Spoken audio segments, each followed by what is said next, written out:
Right. If you try to observe here,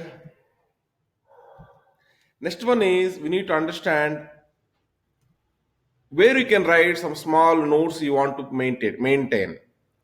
We are going to write in the Notepad, right? I recommend instead of the Notepad, install the Notepad plus plus.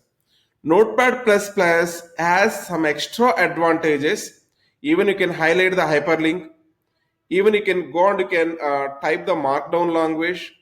There are all languages supported by Notepad plus plus. So how to use it? We are going to write some programs using Notepad plus plus. The software also free of cost. You can click on here, download and install. We'll get one website. This is what the Notepad 7.8.2 release.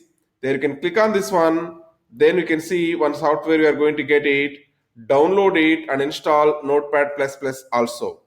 And purely it is optional. It's not mandatory. Mandatory is only one software, that is Anaconda installation. Installing Notepad plus plus is optional.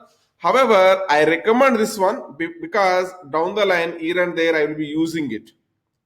Okay. So regular Notepad, whatever you got with operating system, has less amount of functionalities. So I recommend to go with the Notepad plus plus. Please try to install that one.